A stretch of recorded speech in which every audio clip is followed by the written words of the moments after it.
तो हमने पढ़ा एग्रीकल्चर सेक्टर और इंडस्ट्रियल सेक्टर के बारे में। नाउ हम पढ़ेंगे फॉरेन ट्रेड के बारे में। इंडिया से ज़्यादातर चीज़ें ट्रेड की जाती थी बाहर। इंडिया का बहुत पुराना इतिहास है ट्रेडिंग में, बाहर भेजने में। ब्रिटिशर्स के आने से पहले भी हम लोग बहुत कुछ ट्रेड करते थे। एंशियंट टाइम से इंडिया से चीज़ें ट्रेड होती जा रही है। मैंने को बताया था, चाहे स्पाइसेस हो, चाहे क्लोथ्स वगैरह हो, जो भी हो। एंड इंडिया से जो माल जाता था, जो ट्रेड बाहर होता था, दैट वाज एक्सेप्शनल, बहुत अच्छा था।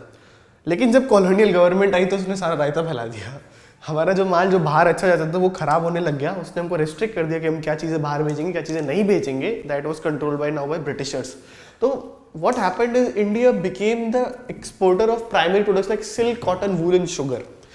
एक बात हमेशा याद रखना, कोई भी कंट्री अगर प्राइमरी प्रोडक्ट्स बाहर एक्सपोर्ट कर रहे हैं ना, तो उसको इतना फायदा नहीं होने वाला जितना कि फिनिश प्रोडक्ट्स को एक्सपोर्ट करने में होता है। मैंने आपको एग्जांपल दिया था, 2 रुपए के गेहूं से 40 रुपए की ब्रेड बनाना। तो अगर आप ब्रेड को बेच रहे हो तो आप महंगा बेच सकते हो, लेकिन आप व्हीट को महंगा नहीं बेच सकते।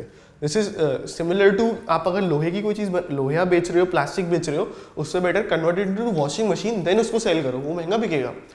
तो this is what India from, पहले हम फिनिश प्रोडक्ट्स बेचते थे, हैंडीक्राफ्ट हो गया, स्पाइसेस वगैरह हो गया, but now we are exporting primary products, silk, cotton, wool and sugar.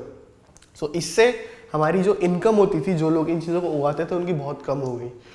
और ये हुआ क्यों?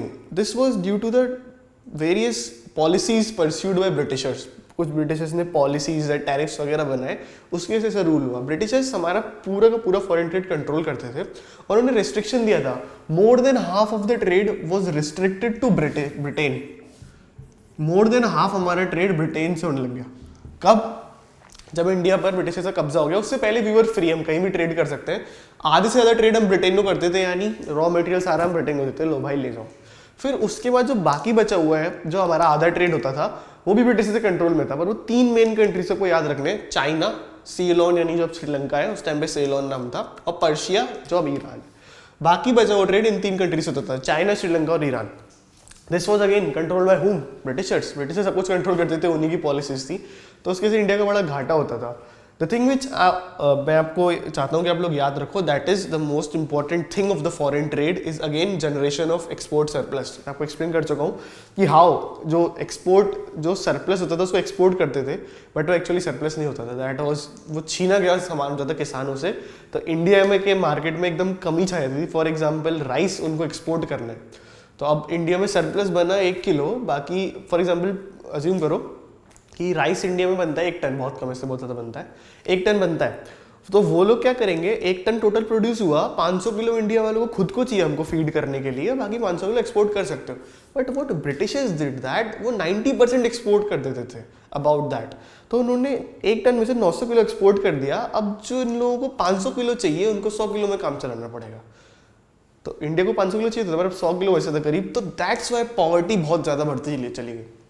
फिर उस 100 किलो के रेट बहुत ज़्यादा बढ़ जाएंगे, क्योंकि पहले 500 किलो हमको चाहिए, हमको 500 किलो चाहिए, लेकिन अब मार्केट में 100 ही किलो है, तो वो 100 किलो के रेट बहुत बढ़ जाएंगे। Now this is economic concept, आपको थोड़ा समझ में आ रहा होगा कि अगर बंदे की नीड 500 किलो की है, बट 100 किलो ही मार्केट में अवेलेबल है, तो उस 100 किलो के रेट बहुत ज़्यादा होंगे। तो जो केवल अमीर लोग हैं वही उसको खरीद पाएंगे, जो गरीब लोग हैं वो नहीं खरीद पाएंगे।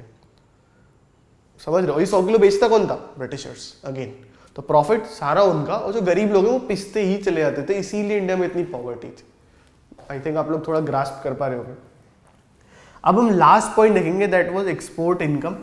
देखो इंडिया से इतना सारा एक्सपोर्ट हो रहा है, अभी हम लोग इस बात पे एम्फेसिस करते हैं कि इंडिया कंट्री हमारा एक्सपोर्ट ज़्यादा करे, इम्पोर्ट कम करे।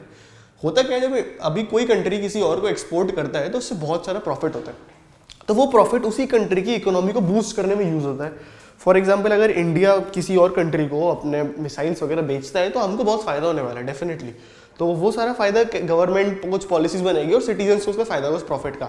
लेकिन this was not the case in British era. वो जो एक्सपोर्ट करते थे उसका जो फायदा होता था, जो हमको पैसे मिलते थे, जो कि हम चाइना, सीलोन और पर्शिया को एक्सपोर्ट कर रहे हैं, उससे जो पैसा आता था that was use by Britishers. British use करते थे उसको अपनी, जो ब्रिटिशर्स में वॉर्स पे था बहुत सारी, तो ब्रिटिश वॉर्स में जो खर्चा आता था वो इन तीनों के पैसे से निकाला जाता था। तो एक्सपोर्ट से इंडिया की इकोनॉमी को कोई फायदा नहीं मिलता था। तो उन्होंने हमारी मतलब एकदम वाट लगा रखी थी इंडिया की इकोनॉमी की, मतलब हालत एकदम खस्ता थी। तो बनता तो वो बाहर चला जाता था, और बाहर जाके जो प्रॉफिट होता था वो ब्रिटिशर्स फिर से ले लेते थे। तो that's it in this topic.